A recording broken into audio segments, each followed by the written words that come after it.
Perkenalkan, kami dari kelompok 2. Saya sendiri itu Muhammad Syahid Aziz dengan NIM 253010310040. Saya Sifatu Beta Opesa dengan NIM 253010320048. Saya Ketuaan dengan NIM 253010310026. Kami akan membuat tugas video dengan mata kuliah manajemen kurikulum yang berjudul Perencanaan Kurikulum Pendidikan Islam dengan dosen pengampu Profesor Dr. Haji Esmendri SAG MP. Selamat menyaksikan.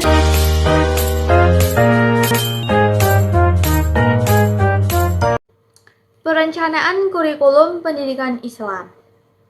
Pengertian perencanaan kurikulum. Perencanaan kurikulum adalah proses menentukan apa yang diajarkan, bagaimana cara mengajarkannya, kepada siapa, serta kapan dan di mana pembelajaran berlangsung.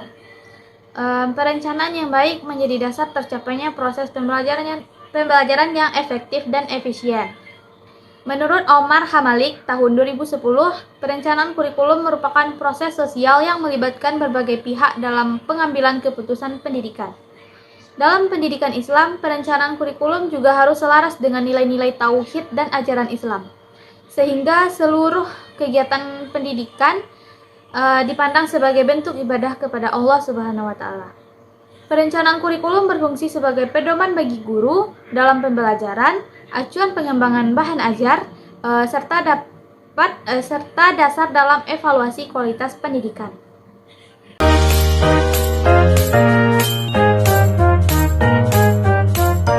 Yang kedua, tahapan perencanaan kurikulum pendidikan Islam.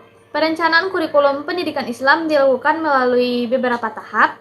Yang pertama, analisis kebutuhan, yaitu mengkaji kebutuhan peserta didik, tuntutan masyarakat, serta nilai-nilai Islam yang perlu ditanamkan.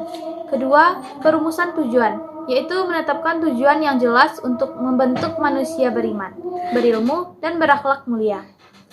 Ketiga, pemilihan dan pengorganisasian materi yang sesuai dengan tujuan pendidikan dan perkembangan peserta didik. Yang keempat, pemilihan metode pembelajaran yang mengacu pada metode pendidikan Nabi Muhammad SAW, seperti tanya jawab, kisah, dan keteladanan. Yang kelima, perencanaan evaluasi yang menilai aspek kognitif, afektif, dan psikomotorik peserta didik.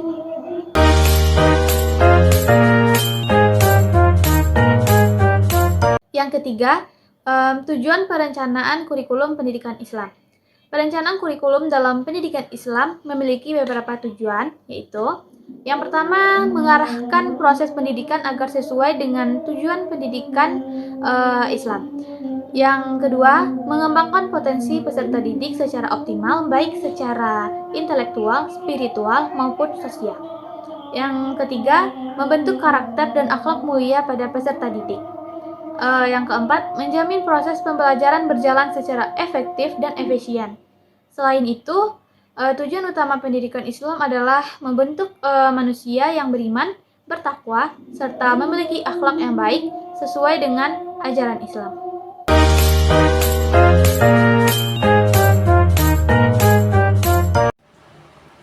Assalamualaikum warahmatullahi wabarakatuh. Perkenalkan, nama saya Muhammad Syahid Aziz dengan NIM 253010310040. Nah, baik, di sini saya akan jelaskan yaitu pembahasan tentang komponen perencanaan kurikulum. Nah, dalam perencanaan kurikulum itu terdapat ada beberapa komponen-komponen yang penting. Yang pertama itu ada tujuan pembelajaran. Tujuan pembelajaran itu merupakan arah yang ingin dicapai dalam proses pendidikan. Nah, tujuan ini harus dirumuskan secara jelas. Kenapa? Agar dapat menjadi pedoman dalam pelaksanaan pembelajaran. Yang kedua itu ada materi pembelajaran. Nah, materi pembelajaran itu adalah isi atau bahan ajar yang akan disampaikan kepada peserta didik untuk mencapai tujuan pembelajaran. Yang ketiga itu ada metode pembelajaran.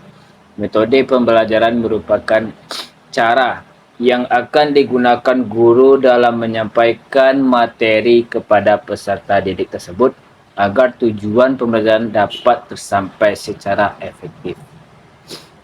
Yang keempat itu ada evaluasi pembelajaran. Nah, jadi evaluasi ini merupakan proses penilaian terhadap hasil belajar peserta didik untuk mengetahui sejauh mana tujuan pembelajaran telah tercapai.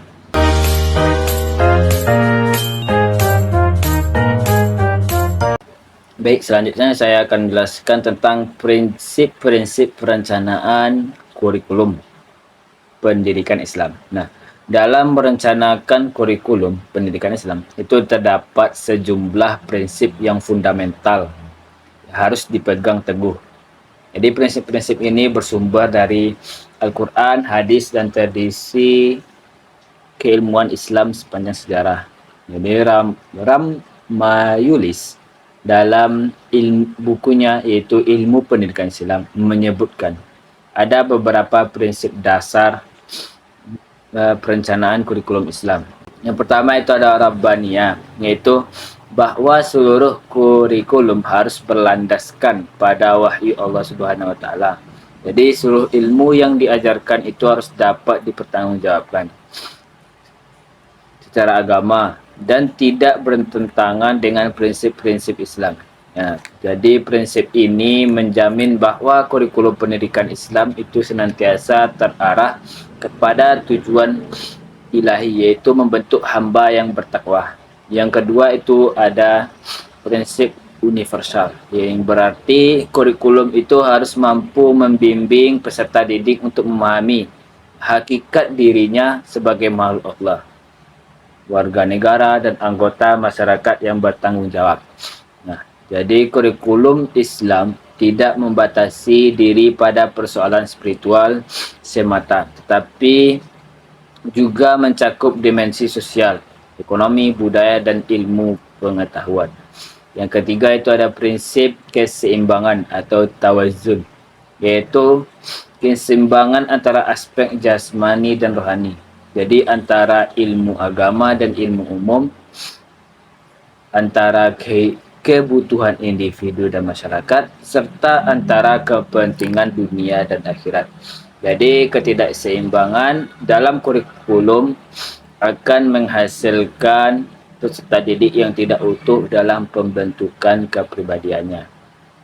Yang keempat itu ada praktikalitas, yaitu menghendaki agar kurikulum yang dirancang itu sesuai dengan kebutuhan nyata peserta didik dan masyarakat.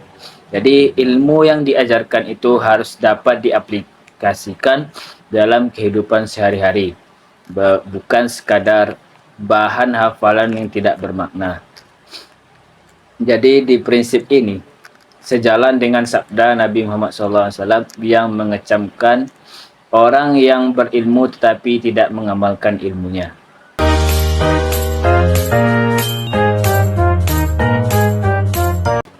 Baik, selanjutnya saya akan membahas tentang ketepatan menunjukkan Asmaul Husna dalam pembelajaran. Yang pertama itu ada definisi Asmaul Husna. Nah, Asmaul Husna secara bahasa itu terdiri dari dua kata. Asma yang merupakan bentuk jamak dari ism atau nama, dan al-husna yang berarti yang terbaik atau yang terindah. Jadi Asmaul Husna itu berarti nama-nama Allah yang terbaik dan terindah. Nah, jadi konsep Asmaul Husna itu memiliki dasar yang kuat dalam Al-Quran dan hadis Nabi Muhammad SAW, bahwa Allah Subhanahu wa taala berfirman dalam Al-Quran surat Al-A'raf ayat 180 yang artinya, hanya milik Allah Asmaul Husna, maka bermohonlah kepadanya dengan menyebut Asmaul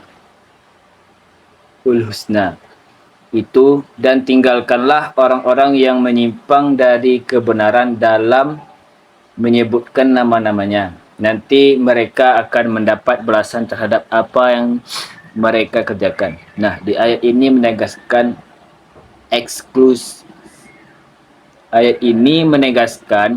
eksklusivitas Asmaul Husna sebagai milik Allah Subhanahu wa taala, dan memerintahkan umat Islam itu untuk berdoa dengan menyebut nama-namanya. Adapun Quraisy Shihab menyatakan dalam kitab Tafsir Al-Misbah, beliau menjelaskan bahwa Asmaul Husna itu bukan sekadar nama identifikasi bagi Allah Subhanahu wa taala tersebut, melainkan setiap nama itu mencerminkan sifat dan karakternya yang sempurna. Nah, pembahasan yang mendalam tentang Asmaul Husna akan membawa manusia pada ma'rifatullah, yaitu pengenalan terhadap Allah, yang merupakan puncak tujuan pendirikan Islam. Jadi di hadis Nabi Muhammad SAW yang diriwayatkan oleh Imam Bukhari dan Muslim menyebutkan, yang artinya sesungguhnya Allah memiliki 99 nama, 100 kurang 100. Barang siapa yang menghafalnya maka ia akan masuk surga. Maka para ulama tafsir dan hadis memberikan penjelasan bahwa menghafalnya di sini tidak hanya berarti menghafal lafaznya saja, tetapi juga memahami maknanya, menghayati kandungannya, dan mengamalkan nilai-nilai dalam kehidupan sehari-hari.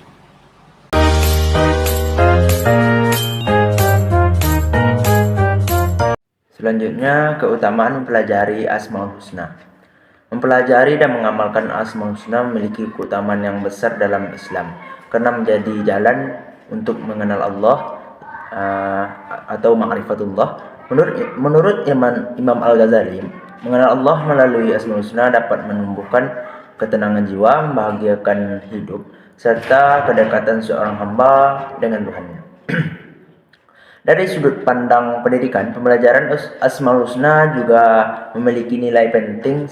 Setiap nama Allah mengandung nilai moral yang dapat diteladani manusia, seperti sifat kasih sayang, keadilan, dan kebaikan. Selain itu, pembelajaran Asmaul Husna dapat memperkuat akidah tauhid serta didik hingga mereka memiliki pemahaman yang benar tentang Allah dan terhindar dari kesyirikan atau penyimpangan akidah.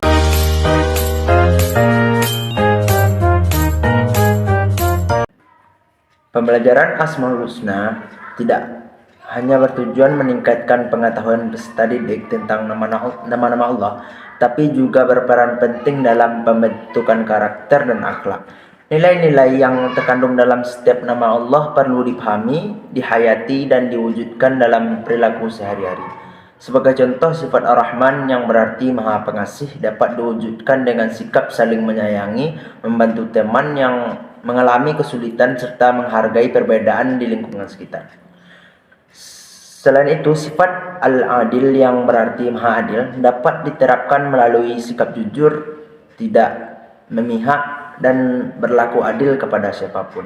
Melalui pemahaman dan penerapan nilai-nilai tersebut, pembelajaran Asmaul Husna dapat menjadi sarana efektif untuk membentuk peserta didik yang berakhlak mulia, bertanggung jawab, serta memiliki kesadaran spiritual yang tinggi dalam kehidupan sehari-hari. Perencanaan kurikulum pendidikan dapat disimpulkan bahwa proses penting yang tidak hanya menyusun mata pembelajaran, tapi juga mengintegrasikan aspek intelektual dengan nilai-nilai tauhid. Perencanaan ini menjadi pedoman bagi guru agar proses pembelajaran dapat membentuk peserta didik yang beriman, berilmu, dan berakhlak mulia. Proses ini dilakukan melalui beberapa tahapan, mulai dari analisis kebutuhan peserta didik, penentuan tujuan, pemilihan materi, dan metode pembelajaran. Hingga semua tahapan tersebut harus berlandaskan prinsip Rabbaniyah, keseimbangannya antara dunia dan akhirat, serta bersifat praktif dan dapat diterapkan dalam kehidupan sehari-hari. Salah satu bagian penting dalam kurikulum pendidikan Islam adalah pembelajaran Asmaul Husna. Pembelajaran ini tidak hanya bertujuan agar peserta didik menghafal nama-nama Allah, tapi juga memahami dan mengamalkan nilai-nilai itu dalam kehidupan sehari-hari, seperti meneladani sifat Ar-Rahman dengan sikap penuh kasih sayang, dan sifat Al-Adil dengan sikap adil dan jujur. Dengan perencanaan kurikulum yang baik, pendidikan Islam diharapkan mampu menghasilkan generasi yang cerdas sekaligus memiliki keimanan dan akhlak yang kuat.